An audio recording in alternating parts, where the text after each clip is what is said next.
बांग्लादेश भी ढह गया। नमस्कार दोस्तों, मेरा नाम ऋषि तावनिया है। अगर आप चैनल पर नए हैं तो प्लीज सब्सक्राइब कर दीजिए। दोस्तों, आज अगर हम अपने पड़ोसी देशों को देखें तो Myanmar unstable, Pakistan forever unstable, गजब बेइज्जती है। श्रीलंका डिफॉल्ट में घुस चुका है और अफगानिस्तान ऐसे लोगों द्वारा चलाया जा रहा है जिनके आगे अगर एक तरफ शेर आ जाए और एक तरफ भालू तो ये पहले इंडिपेंडेंट वुमेन को गोली मारेंगे। ये लड़का झूठ बोल रहा है। आप मेरे को गोली तो नहीं मारोगे? आदमी औरत तो बराबर ही होते हैं। बोल दो ये झूठ है।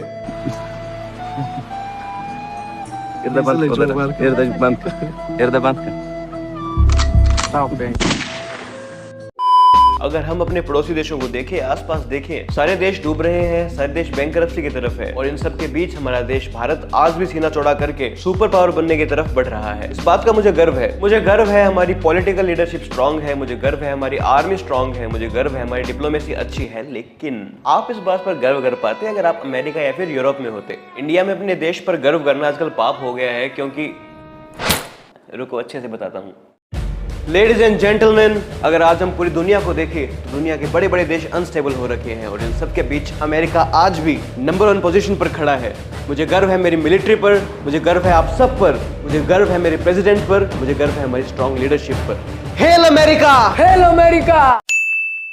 आज अगर हम अपने आस पड़ोस के देशों को देखें, चाहे वो श्रीलंका हो, अफगानिस्तान, चाहे पाकिस्तान या फिर बांग्लादेश, सभी के सभी डिफॉल्ट की तरफ है, सभी बैंकरप्सी की तरफ है, सभी देश डूब रहे हैं। और इन सब के बीच में अगर हम अपने देश को देखें तो वो आज भी मजबूती से सुपर पावर बनने की तरफ बढ़ रहा है। मुझे मेरे देश पर गर्व है, मुझे मेरे प्रधानमंत्री पर गर्व है, मुझे मेरी आर्मी पर गर्व है, मुझे आप सब पर गर्व है।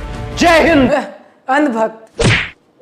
आज ये हमारी अचीवमेंट है। हमें अपने प्राइम मिनिस्टर को, अपनी आर्मी को, अपनी डिप्लोमेसी को दाद देनी चाहिए कि विदेशी ताकतों के कई बार प्रयास करने के बाद भी भारत को अनस्टेबल नहीं कर पाए हैं। ये हमारी अचीवमेंट है कि लगातार बाहर से फंडिंग आ रही है, देश में जानबूझकर दंगे भड़काने के प्रयास हो रहे हैं, लेकिन इसके बाद भी कोई विदेशी ताकत हमें झुका नहीं पाई है। इस बात पर गर्व करने पर लोग बोलते हैं अंधभक्त। जरा ध्यान से भाई साहब, बीजेपी को हेट करते करते आप थोड़ा अपने देश को हेट करने लग गए हो। सही सुना आपने। आज बांग्लादेश में शेख हसीना को भागना पड़ा है, बांग्लादेश में रेजिम चेंज हुई है, स्टूडेंट्स प्रोटेस्ट के नाम पर कितनी बड़ी कॉन्स्पिरेसी, कितना बड़ा प्रोपेगेंडा हुआ है ये जानती पूरी दुनिया है, लेकिन बोलने की हिम्मत किसी में नहीं। भारत में जब फार्मर्स प्रोटेस्ट हुए थे तब भी उस पर ऐसे ऐसे लोगों के कमेंट्स आए थे, ऐसे ऐसे लोगों ने ट्वीट्स किए थे जिनका ना तो भारत से कोई लेना देना है, ना भारत की पॉलिटिक्स से। रिहाना को क्या पता कि किसान भारत में क्या कर रहे हैं, मियां खलीफा को क्या लेना देना कि भारत में किसान क्या कर रहे हैं। ये भी एक बड़ी कॉन्स्पिरेसी थी ताकि भारत की सरकार को अनस्टेबल किया जा सके। और ये कैसे स्टूडेंट्स हैं जो ऐसी फोटो कैप्चर कर रहे हैं? कौन है ये लोग?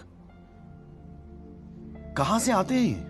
और भारत में ये कैसे चाटू पत्रकार है, कैसे चाटू यूट्यूबर है, कैसे बिके हुए यूट्यूबर्स हैं जिन्हें इसमें भी डेमोक्रेसी की जीत दिख रही है, ना कि जाहिलपना। इसे लूट कहा जा सकता है।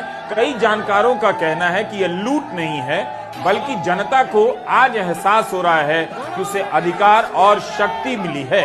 बांग्लादेश के फाउंडर शेख मुजीबुर रहमान के पुतले को लोग वहां तोड़ रहे थे। इससे शर्मसार बात और क्या हो सकती है। लेकिन कुछ लिबरल्स, कुछ वामपंथियों के लिए डेमोक्रेसी की जीत का सेलिब्रेशन है। तो क्या हुआ? बांग्लादेश की प्रो इंडिया गवर्नमेंट कोलैप्स हुई है। ध्रुव राठी, रवीश कुमार, आकाश बनर्जी और बाकी वामपंथी विचारधारा वाले लोगों की लॉयल्टी सिर्फ अपनी आइडियोलॉजी के प्रति है या फिर अपनी टूल किट के प्रति। नमस्कार दोस्तों, आज बांग्लादेश भारत से कई पैरामीटर्स में आगे निकल चुका है। अगर वर्ल्ड हैप्पी इंडेक्स में देखें तो बांग्लादेश भारत से अबे चुप! पुराने वाली टूल किट की लाइन क्यों बोल रहा है? नई वाली की बोल, बेवकूफ। ये ले। हाँ, बांग्लादेश तो बहुत दुखी स्टेट है। स्टूडेंट प्रोटेस्ट की तोड़फोड़ से क्या हुआ? डेमोक्रेसी की जीत हुई। हिपोक्रेसी यही है कि पैलेस्टीन में हो रहा वायलेंस इनको दिखता है, लेकिन बांग्लादेश में जो हिंदुओं को टारगेट कर करके मारा जा रहा है, इन पर ये एक शब्द नहीं बोलते। मुझे कुछ दिखाई नहीं दे रहा माँ। माँ, मुझे सब दिखाई दे रहा है।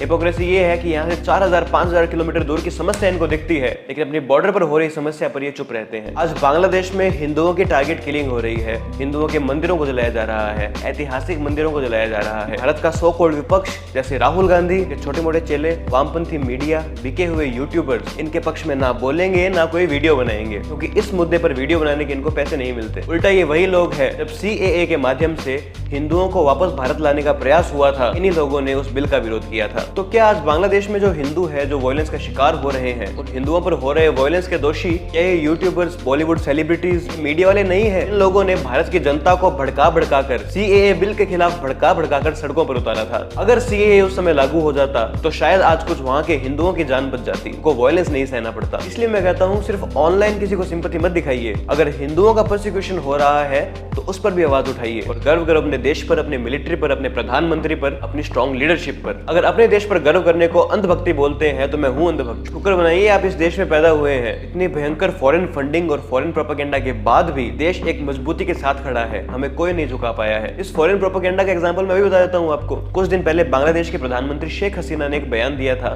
कि अमेरिका चाहता है कि इंडिया, बांग्लादेश और म्यांमार के बीच एक क्रिश्चियन कंट्री बने, एक ऐसा लैंड बने जहां यूएस अपनी पकड़ बना सके। और अगर आप थोड़ा इतिहास को खंगोलेंगे तो आपको भारत के एक नक्शे में कुकी लैंड देखने को मिल जाएगा, जो कि एक प्रपोज नक्शा था। और भारत का जो हिस्सा इस कुकी लैंड में आता है वो और कोई नहीं, मणिपुर है। मणिपुर में जो दंगे हो रहे हैं ये आप सीधा सीधा लिख लीजिए, इसके पीछे बहुत बड़ी फॉरेन फंडिंग है। शुक्र मनाइए आप भारत में पैदा हुए हैं। अगर थोड़ा दाएं बाएं पैदा हो जाते तो आज कटोरा लेकर घूमना पड़ता। तो आपके इसके बारे में क्या विचार है मुझे कमेंट सेक्शन में जरूर बताइएगा। मेरा चैनल नया है तो प्लीज इसे सब्सक्राइब कीजिए, अपने दोस्तों के साथ शेयर कीजिए और मेरे साथ जुड़े रहिए। मिलते हैं अगली वीडियो में। धन्यवाद।